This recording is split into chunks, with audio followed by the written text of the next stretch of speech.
Welcome back to Lombardi Sweep, the award-nominated Green Bay Packers podcast, the only Green Bay Packers podcast that is nominated for a Volume 1 award, strangely enough. So And does that make 3 us years the in a best row? one out there? Probably. That makes sense. And every time, 3 things happen in a row. You know, I've learned this from Mario over the years. You know, it's always the number 3. Zelda as well. A lot of video games. Third time's the charm, right? That the old saying. So you know what? This year is the year that we are going to win. This is the year that you are going to vote for us to win. It's up to you. If you don't want us to win, I mean, vote for the Flurry Sports podcast, I suppose. But scan the QR code on the screen. Go to volume1.org. It takes 30 seconds. Vote for us for best local podcast. You can vote for up to 4 per category. So vote for us in the Flurry Sports podcast, please.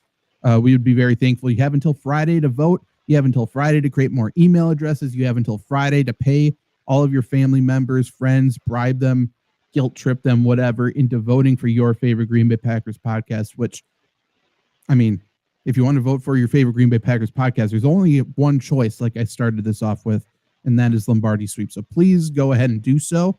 And if we sweep the category, that's very fun. That's very good. There's an award show. We will accept the award and we will cut a promo on absolutely everybody there, especially the fucking credit union podcast, which won a couple years ago because I can only assume they have access to all of their members' email addresses. So that is just free votes, which is a great thing. Maybe that's what they've been working up to this entire time. Who knows? Yeah. Listen, without a doubt, I've made and voted on more fake email accounts than anybody in this for the last 4 years. So it's about time we see the results of that over a hockey podcast that no longer exists or is nominated. We're the mainstays here. Everybody else comes and goes. Trevor, where do you think you rank in the world right now of people with fake email accounts? I think I'm higher than I'd like to admit. Fair enough. Nothing nefarious other than the volume1.org voting for the best of the Chippewa Valley. And let's talk about football now, though, because it is Bears week. We already got Broski Bear in the chat, and this has kind of been what my DMs have been all week. I didn't know I had that many people following me who are Bears fans. I did not know that they would finally become a little bit vocal with a little bit of a success here. So it is Packers-Bears week. It is Blood Ball week. It is the oldest rivalry in the NFL week. And I'm excited. I mean, it's going to be, there's a lot of stakes on this game. You know, if either team loses, that does not mean they're not going to make the playoffs, obviously. But for the Packers in particular, if they win, there's a 96% chance they make the playoffs. If the Bears win, they pretty much all but wrap up the division, I would say. They're currently holding the first seed in the NFC, which means they do have that bye week. Same record as the Rams, so they have plenty to play for. It's in Green Bay, one of the final 2 home games for the Packers. The other one's going to be against the Ravens. Neither game is going to be easy. Both teams are beat up, especially on the defensive side of the football. We'll get into all of that. Before we do that, quick flashback to what seems like a year ago. Any thoughts on the Packers-Lions game other than the trend continues with the Packers playing against teams without their best player? Yeah, I mean, for me, it kind of goes hand in hand. Like, Bears fans probably watched this Lions game along with really any NFL fans. And I always love, like, they're choosing this time to come out of the woodwork.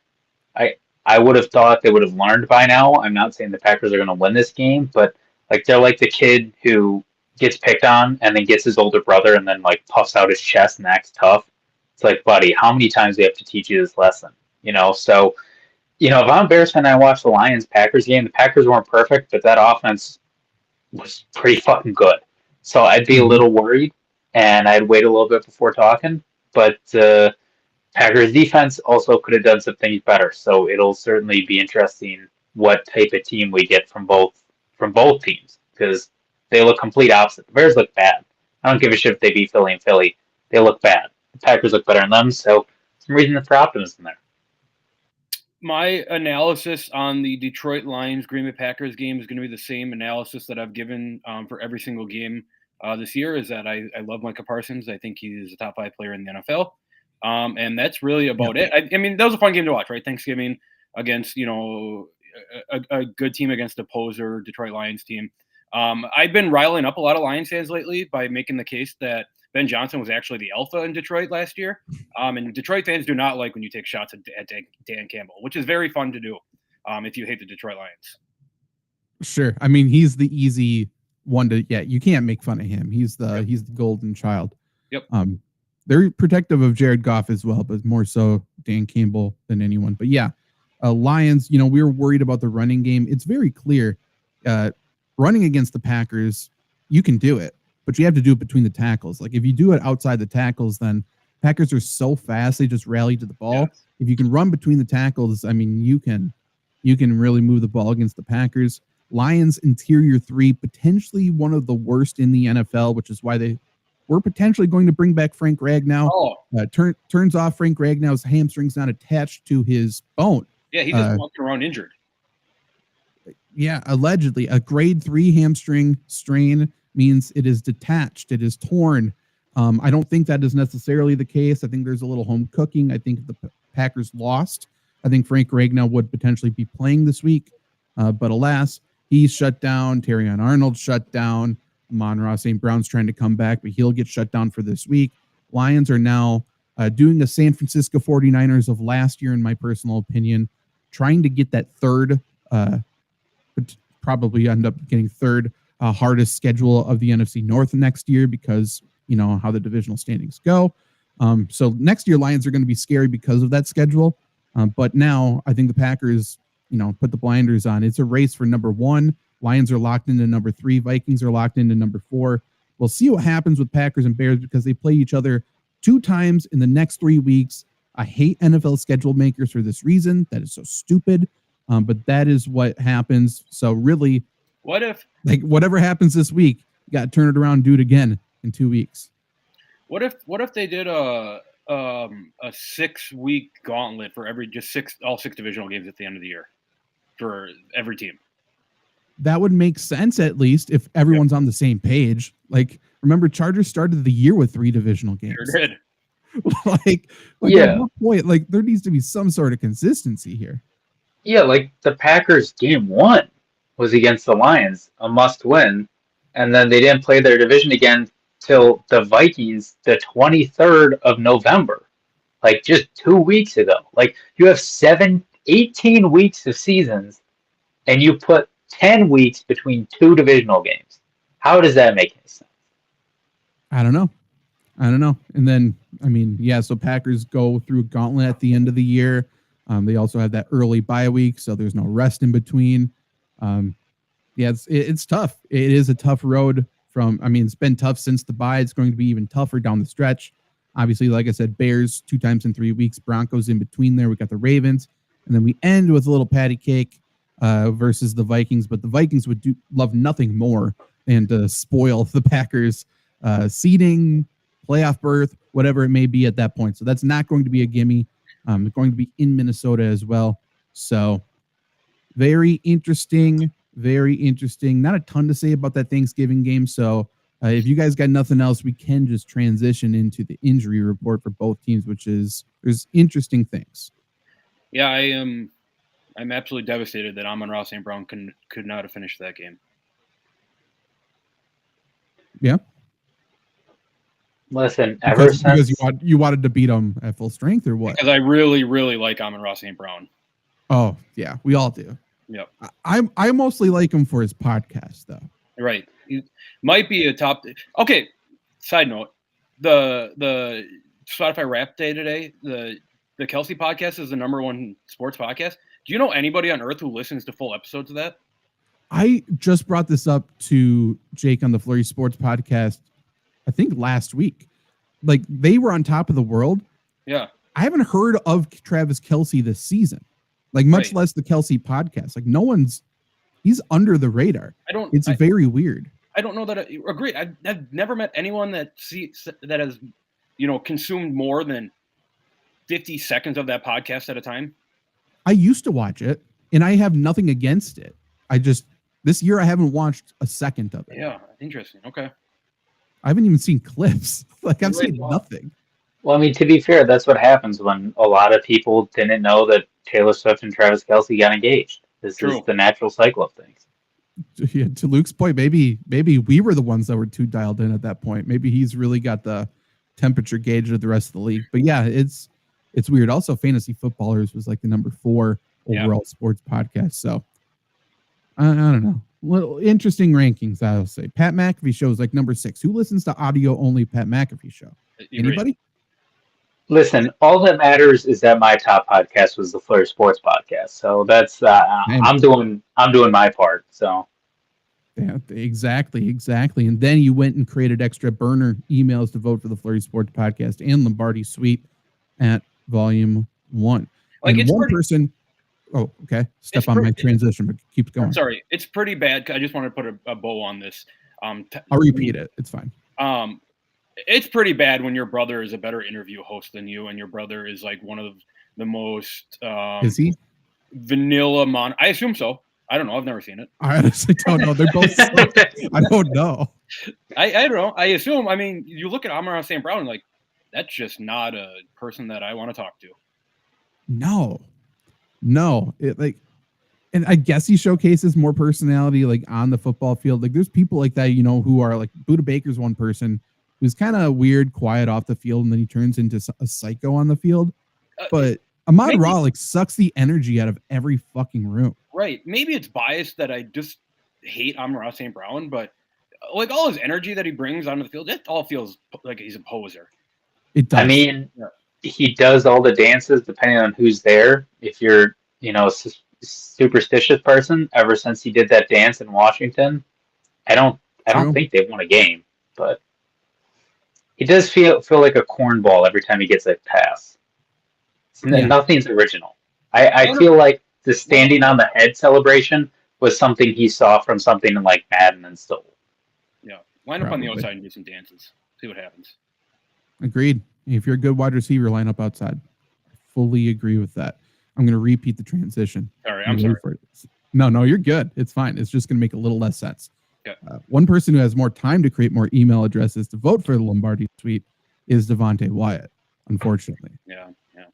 Okay, let's talk about injuries. So Devontae Wyatt, ankle injury, done for the season. So that is the second interior player for the Packers who are done for the season. Elton Jenkins, first one.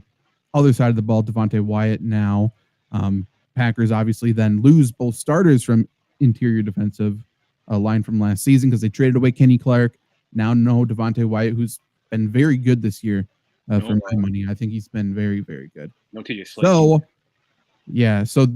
Slayton. And then, so now Packers are going to have to rely heavily on Colby Wooden and Warren Brinson for the rest of the season and this week in particular. I guess, honestly, Packers, like I said, they go Bears, they go Broncos, they go Bears again, they go Ravens after that.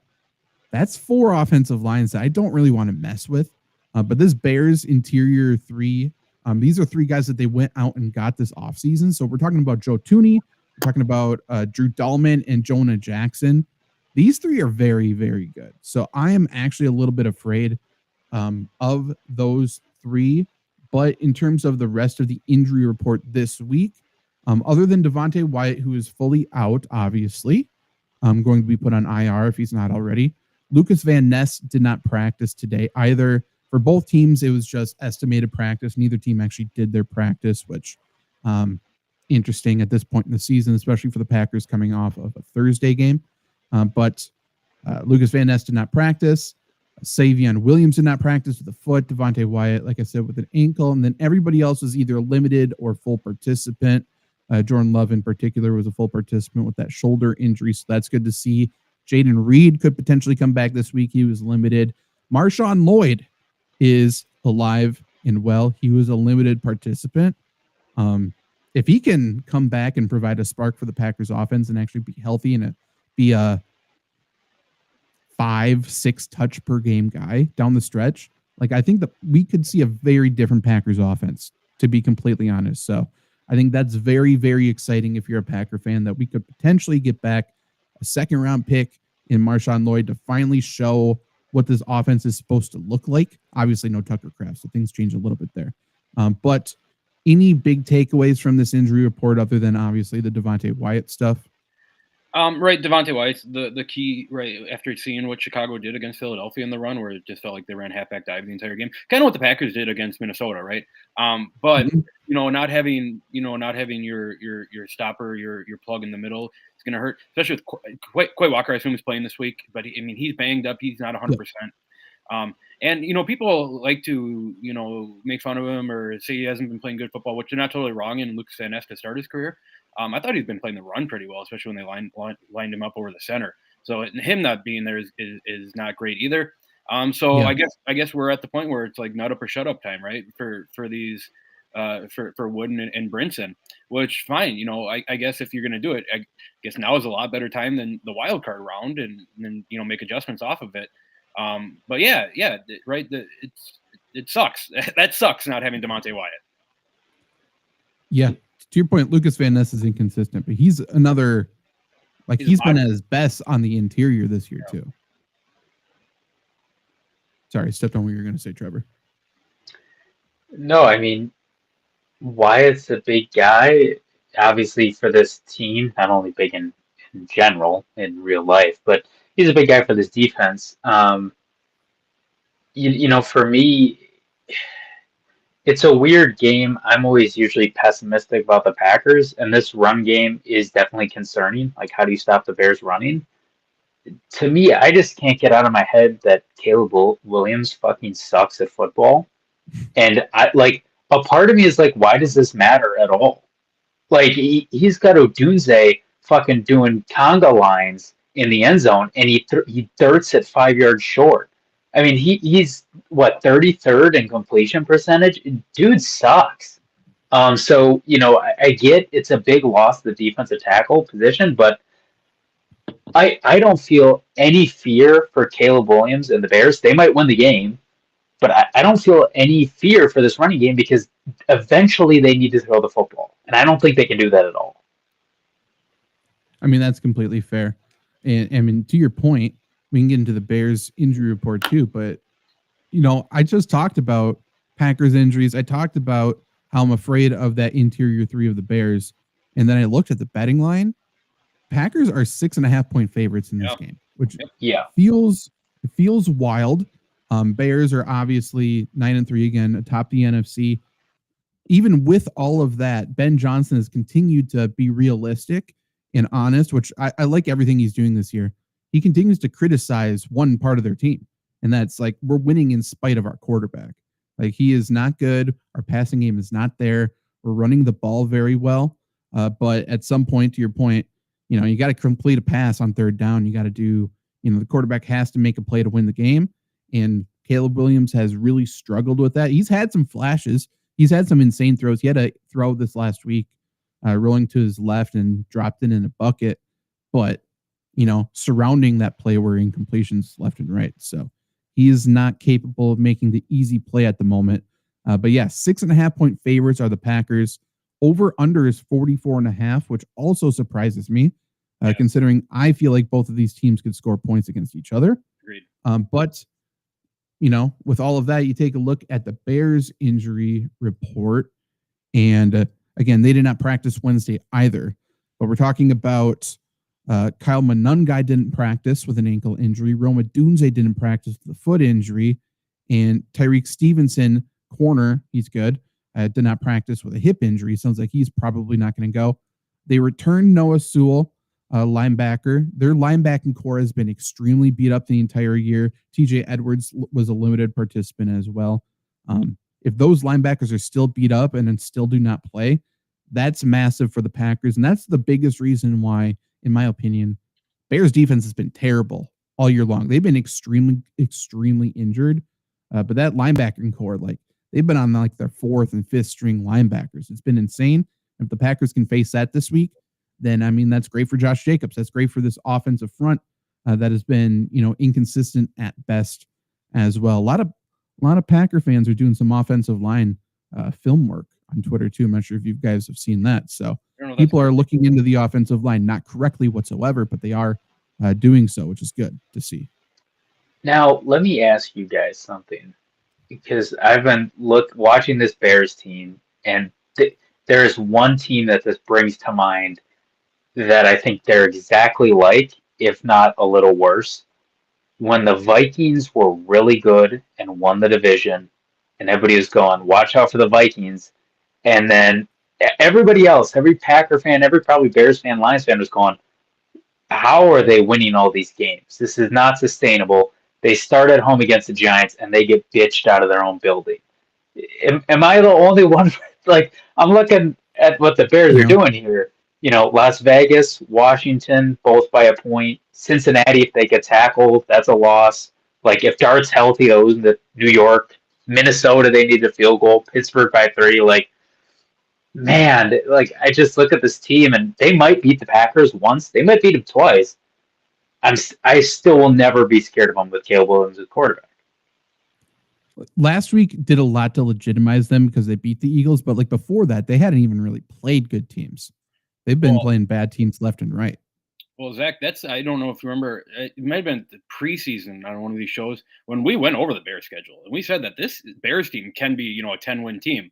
And at the time, we were looking at each other like, no, they're not. It could happen, but is it going to happen? I mean, that's what it's come out to be. But to Trevor's point, like this feels like it kind of feels like when the Colts started hot this year, everyone's like, oh, it's the Colts, whatever.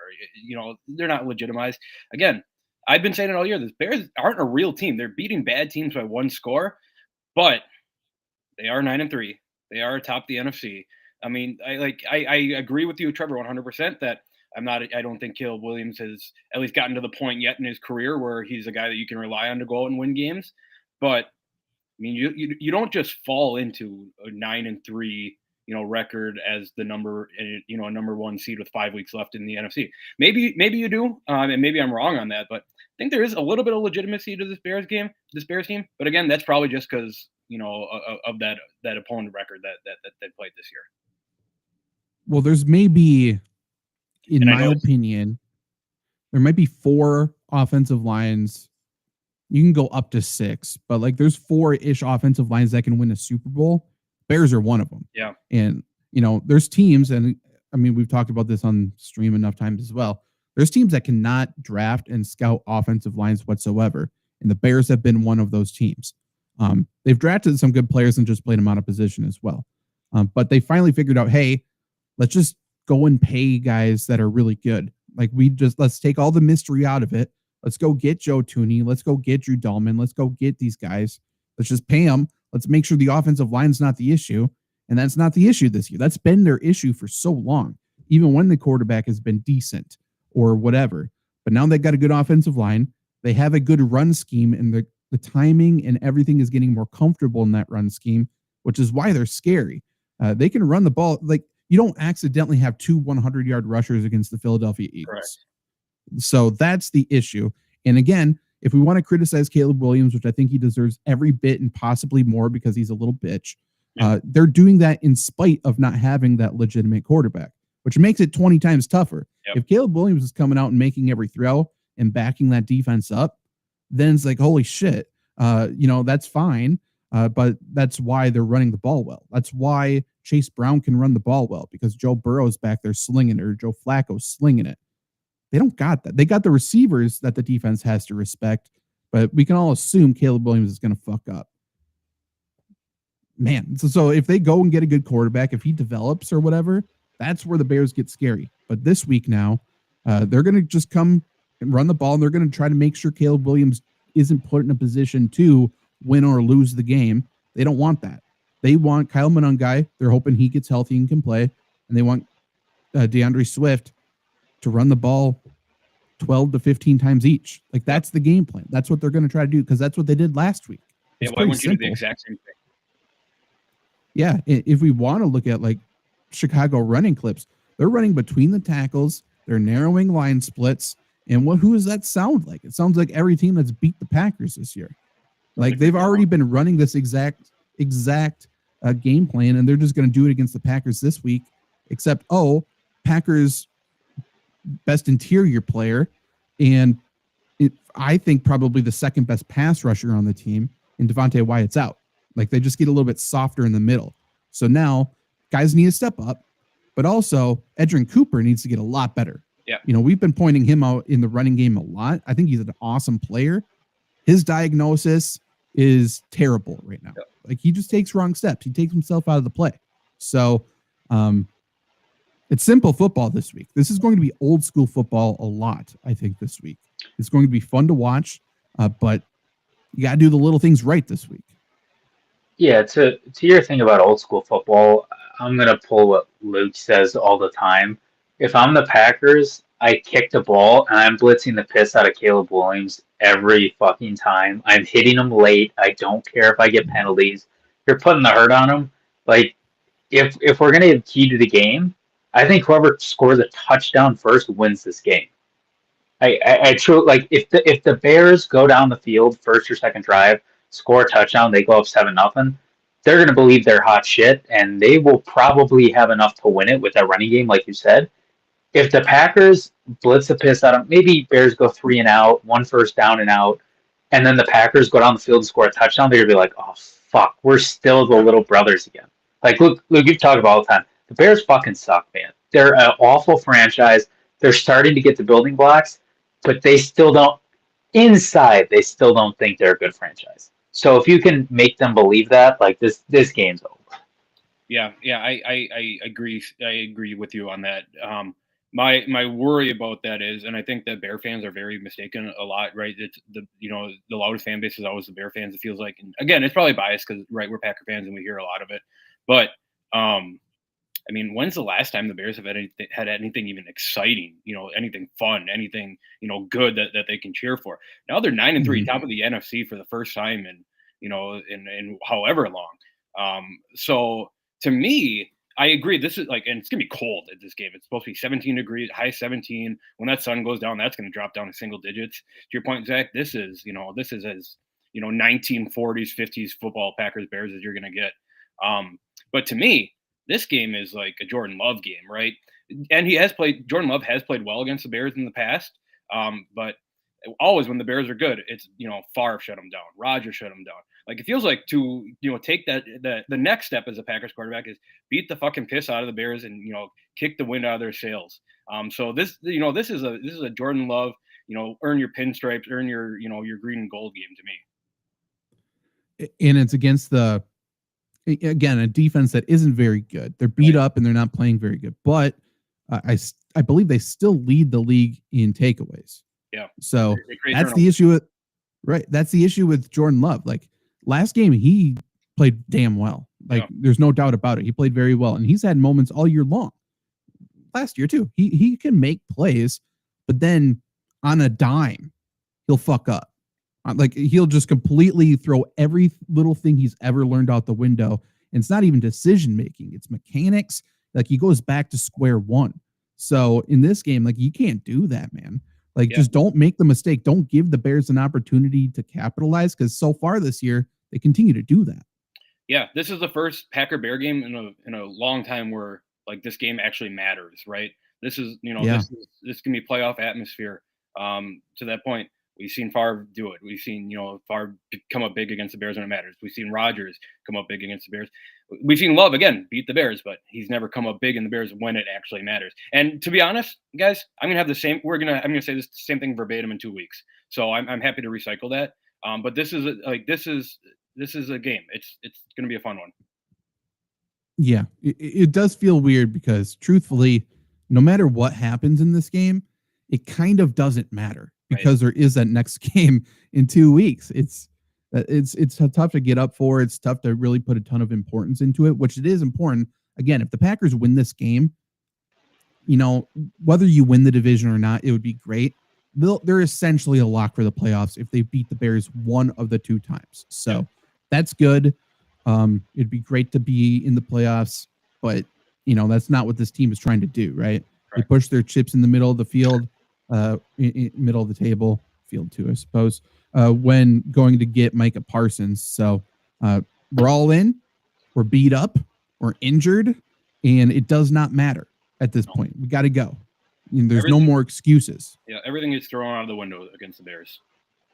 The Bears in this season. You don't trade for a superstar and be like and feel happy you made the playoffs. Yep. Well, and to your point too about this game meaning nothing. Like if the Packers lose this game and then they go into Soldier Field and beat the Bears, to your point, nothing changes. The Bears fans are still going to say, we beat you at Lambeau, that was a fluke, and the Packer fans are going to say, we beat you at Soldier, that was a fluke. Nothing is decided at all unless they play in the playoffs, and even then it probably won't be. It does feel like, just with how these two teams have been this year, it feels like they split and they meet in the playoffs, doesn't it? Yeah, oh, yes, for sure. It feels like that, and it feels like both these teams have like really something. People have opinions about these. Like these are two cornerstone franchises in the NFL. We just talked about it, the Bears. Like, does anybody really believe that the Bears can win a Super Bowl? I think that same sentiment is kind of with the Packers, where everyone's looking for sure. Like Packers undoubtedly have a very good defense, right? But it's always been the offense stepping on their dicks and not being able to convert when needed. I mean, that's been the story the last 3-4 years, at least in the Jordan Love era. So like Packers, it still feels like people are like, yeah, they can win a Super Bowl, but I don't know, like, and the Bears are like, no, they're good. So both teams have something to prove in this game to not only win this game, but to show that, hey, we're fucking good at football. Which you know what that means, right? Both teams are going to play like absolute shit, stumble over their own balls, and it's going to be like 17-15. Yeah, it's probably a 10-3 game where there's more punts than like completed passes. Yeah, that's fair. I do think nobody truly thinks either of these two teams are contenders. Agreed. I think everyone thinks at the very least, it's a year too early for the Bears, which I think fair. Mm-hmm. And then for the Packers, everyone doubts and everyone has a different reason why. Yep. Which tells me like, oh, I think everyone's a little bit valid, would be my guess. Yep. So and that's we'll see. NFC's weird though. Yeah. What's that? That's the fun in the NFL. There's so many things to talk about. And even the year the Packers won the Super Bowl, I remember watching those games and thinking, please God, Seahawks beat the Saints because they'll kick the shit out of us. And then that's what happened. And then the Bears got the Seahawks instead of the Saints. They beat them. Sometimes you just have to be really fucking lucky. You got to be lucky, but I think to your point, this year especially with everybody seemingly can beat everybody, with the amount of parity around the league, it's about matchups and the matchup you get in the playoffs this year too. There's teams that the Packers can very clearly have advantages against. And then there's teams that I don't want to face a heavy run team that has a good interior 3 offensive line in the playoffs. Yep. Because I think I know how that's going to go. And we could see that on Sunday. Maybe not. Again, with the Bears, on paper, the Bears the past few years have looked pretty good, in my opinion. It's just that they're the Bears. Correct. So that's why, if we're doing predictions, on paper, Bears should win this game, no doubt, in my mind. I'm going to go Packers win. So I'm going to go Packers win this game. It does feel like a high-scoring game. I'm going to go 33-27. I think it's going to be a high-scoring game. I will say, though, I would if you're betting, tease the Bears, tease the over. That's and parlay it together. Because Bears favored by or underdogs by 6.5 right now. If you want to tease that by 4 points, tease the over by 4 points. So you're saying Bears plus 10 and over, what did I say? 42? That feels like a lock. Does it not? Yes, I think so. Yes. I don't think it's going to be a blowout in either direction. Right. I mean, and that's another thing that we talked about with the Packers all year long. No games really, I guess, other than that Minnesota game, no game's really been a blowout, right? You play close games, you play, you run the ball, you play defense. That's this Packers team. Yeah, I agree. I think Packers win this game. And I don't know that I've ever been on the show that I predicted a score that was closer than maybe 645-3. But this, I'm not going to say that I'm scared of the Bears. But I mean, it worries me a little bit that they can run the ball. Anytime a team can run the ball, anytime a team can win on the offensive line, it has to scare you. Trevor, you're shaking your head, and I totally agree with you. I think that you are right to shake your head because it is the Chicago Bears. But I mean, I think that this offense can pass the ball. The Packers can pass the ball in this game. To your point, you get Jaden Reed back, and he's not coming out. He's not playing 100% of snaps. He's not going 15 for 150 and 2 touchdowns, but he plays. You get him some crossers, you get him some whip routes, some quick outs to get the ball into his hands a little bit. Again, assuming he plays that Tucker Kraft role a little bit, right? You open up that Christian Watson play that's been working, and right we've seen Dontavian Wicks come alive these last couple of weeks. Romeo Dobbs is still around. Emmanuel Wilson's been playing good football. I think Luke Musgrave has been, he's only getting 1 or 2 catches a game, but I think he's playing a lot better than people think that he's playing. So I think I think the Packers can win this game on offense. After I just said that this is going to be old school football. To your point, Zach, I think this is a 35, 20, 30. I'll go 35-28. I'll say 9 touchdowns in this game. All be on an island. I think the Packers win. I think they score a touchdown first. Like Caleb, like I will never be able to get that out of my head of Caleb Williams with painted nails crying on the sidelines with his fucking family. Like he's a pussy. Mm-hmm. And if there's one thing I know about Matt LaFleur, he's a petty little bitch. Oh. He's a pussy, but he's also a petty little bitch. For a fact, he's not I think he loves to go conservative. This is the one game he's not going to do it. He knows what Ben Johnson was like trying to make jokes. He's like, we're not friends. Like, the Packers are going to go up a touchdown. They're just going to send the house at Williams, and he is the weakest quarterback in the NFL, mentally, physically. Like, Parsons hits him once. This game's over. It's 28-17 Packers to me, because if you take them out of the run, which is hard to do, right, and they're going to try to force it, they're fucked. They are so fucked. And then the crowd's going to get rallying around Luke. You know it. You just send more. It's just a snowball effect. And I don't think 28-17 is a blowout, but I think that would also be kind of close with the Packers, which, holy shit, how are we not up 21? You win by 11, and it feels like it's 30. The Bears suck. Their franchise is awful. Luke, you didn't have a rant, so I'll give a partial one. Like, I am never picking the Bears to be the Packers until they show me they can do it in a game that matters. Like, congrats. You beat Malik Willis for a half on a field goal. How am I supposed to be impressed with you? Trevor, I agree with you 100%. I felt kind of bad that I didn't have anything prepared, but I don't want to say that I think that the Bears are a better team than they have been when we've talked on this show in the history of this show, which again, it doesn't scare me, right? It doesn't scare me, but You sound scared. There's something ticking in my head that, Listen, I learned my lesson. The one time I thought the Bears were back, I said they got the swagger back after beating San Francisco, and they just shit the bed in a way I have never seen. So, prove it to me. Beat us twice and a third time in the playoffs. Yeah, I agree. 100% agree with you, Trevor. I will say your prediction of like how things go seems very, very possible, especially if Kyle Monangai and Roma Dunze, who both didn't practice today, are out. Because that hurts that interior running game, and that hurts the passing game massively. Like if they're relying on Luther Burden and DJ Moore, that's very different than also including Roma Dunze on the outside. And if they're just relying on DeAndre Swift for 25 touches a game, that's very different than the wrecking ball in the middle that is Kyle Monangai. So yeah, he's a good player. I think like you talked about him, you brought him up. He's underrated. He has a really big part in this team. Like if Swift is your power back, your bell cow, you're fucked. If Swift is a change of pace guy, you're going to be pretty damn good. Yeah, no secret what they want to do. It's much easier when you have two running backs that play very different roles, and you can just rotate them. They're fresh, and they both do everything kind of well at this point in the year. I have my my 6-pack of in or out on these. We can rapid fire them real quick. Okay. Talk through them a little bit. The first one: more than one Bear scores a rushing touchdown in this game. Yeah. Out. Okay, I'm in on that. More than 5 offensive linemen see the field for Green Bay in this game. In. Yeah, for sure. I wish Belton isn't one of them, but he's going to start at guard again probably. He's horrendous. Yep. Micah Parsons records more than 1 sack in this game. In. Out on that. Fully out. He might not get one. Okay. There are more combined rushing yards than passing yards between the two teams in this game. Out. I'll go out. I think it's close, though. Okay. The winner of this game wins the division.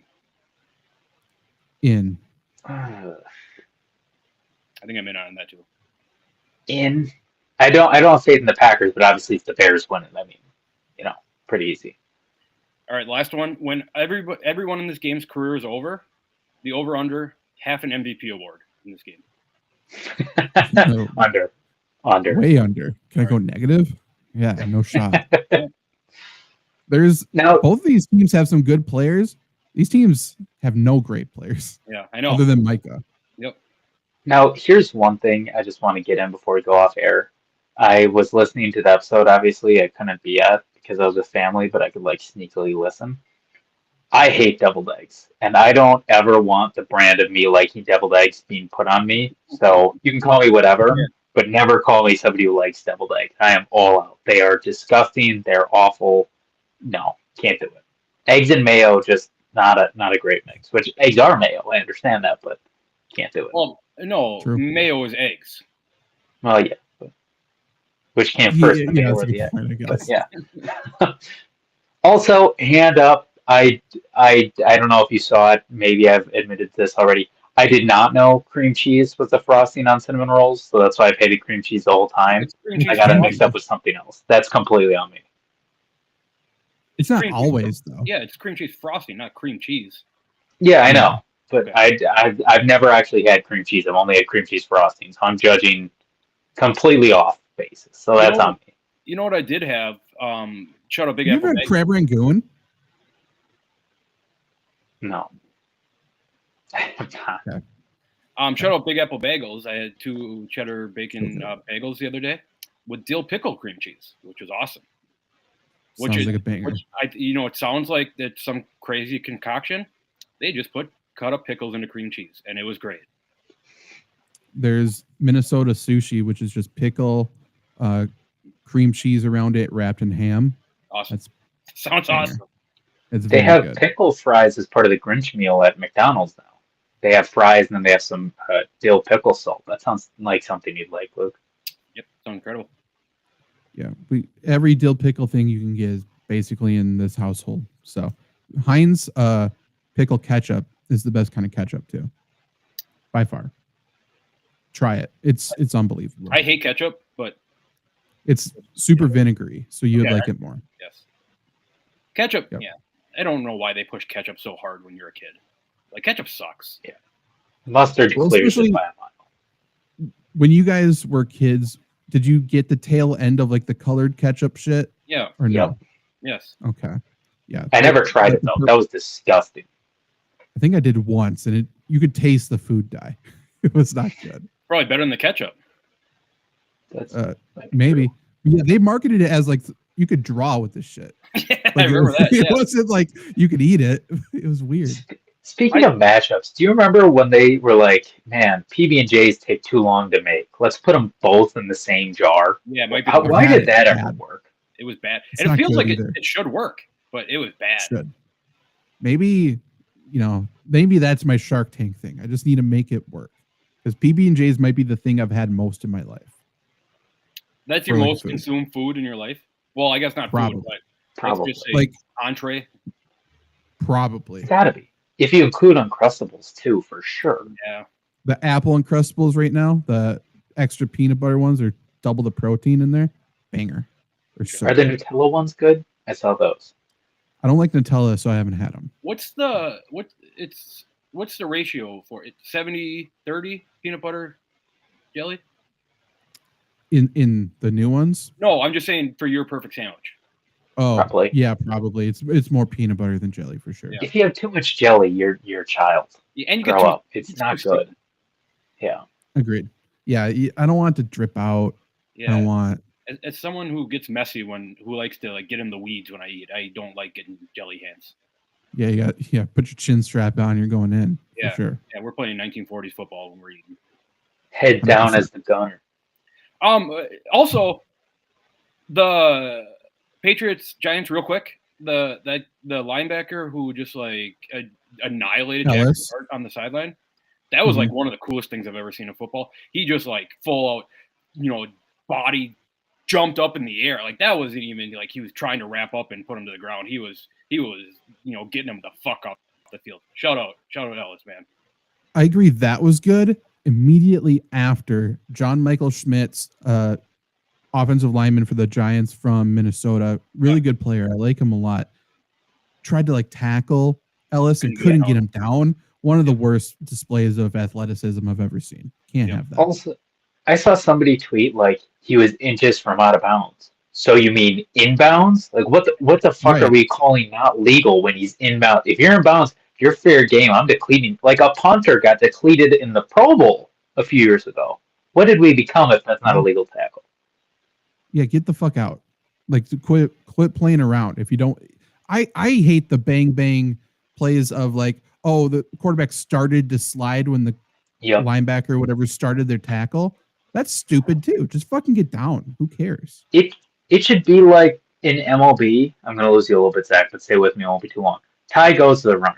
If it's a bang play, it goes to the defender. Because if you're the quarterback, you should have made it a hell of a lot more clear or gotten out of bounds quicker. That's on you. Or throw the ball. Yeah. Right.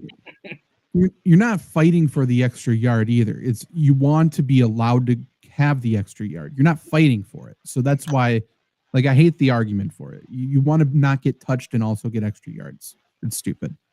It's dumb. It's bad. Take away roughing the quarterback too while we're at it. Anything that hurts quarterbacks, I'm in favor of it. Tuck rule, get rid of it. Or in Ndamukong Suh. If you're not at least a little afraid to play quarterback, you've lost the plot. Those people, like, you need to be a psycho to play, and now anybody can play, right? Because you never get touched. Yeah, guys who paint their fingernails can play quarterback. Yeah, look at Caleb Williams. Bears fans, like I said, have been sliding into my DMs. I think the thing I've resorted to, like, I just keep calling Caleb Williams gay. Yeah, very upset. Like that's where I'm at this point. Like, that's your quarterback that represents your city. Have fun. That's what it is. Yeah, I think I hate Ben Johnson too. I think he's a great coach. I think I hate him. Their whole team is painting their nails and taking shirts off for hot dogs. Although the hot dogs part is funny, the shirt off being a big thing is very Harbaugh-esque without having the personality to support it. I don't blame Ben Johnson for that at all, because that was the request. But that is a weird request. Like, show us your nipples and we'll give you some fucking hot dogs. Very weird. Like, that feels, you're treating Ben Johnson like a piece of meat. I don't like that either. Yeah. That feels odd. But yeah, I liked what he did there. It's like that football player. It kind of reminds me of like Dad Castle. Like, do you remember when they were doing the cookie run and everybody was like, "That's gay"? And he's like, "No, it's not. It's manly." It's like, Ben Johnson, take your shirt off. Like, that's a little weird, don't we think? No? Okay. We need to question it a little bit more than we do, but maybe that's what Chicago's turning into. I'm not going to question it. If they want to get a little fruity, fine with me. Hey, to each their own. Just don't act like it's manly. People are saying Chicago is the San Francisco of the Midwest, and maybe they're right.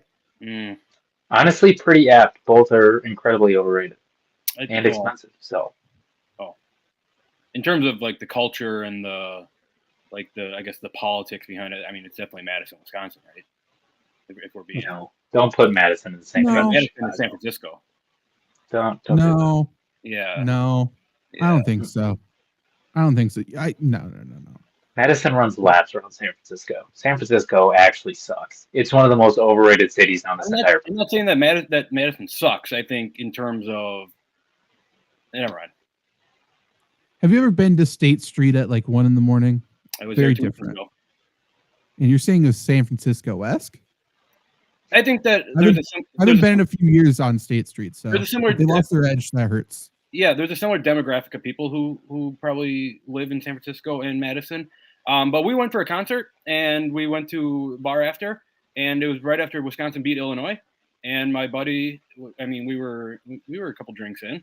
We were walking down State Street, and my buddy was like cheering, "Oh, Jonathan Taylor, Wisconsin!" He's trying to rally everyone up. Nobody gave him the time of day. See, that is a problem with Wisconsin, though. They do have a lot of old people that are like, don't cheer while standing, like basically half dead already. That is an issue. Those people are still around. I guess I still don't think that compares to San Francisco, though. Like Chicago's whole thing now is about fashion and art. That's like their whole big industry. That's San Francisco to a T, right? Yeah. Yeah. It's not Madison. Leave us alone. We're fine. All right. Name an off base. I think so. But you know what? Let us know. Vote for us again on volume1.org. Vote for us to be the best local podcast, Lombardi Sweep. Vote for Flurry Sports Podcast as well. And if we win, We'll call Caleb Williams gay in the acceptance speech. That would go over perfectly. Honestly, in Eau Claire might be the San Francisco of Wisconsin, to be fair. We'll see you soon.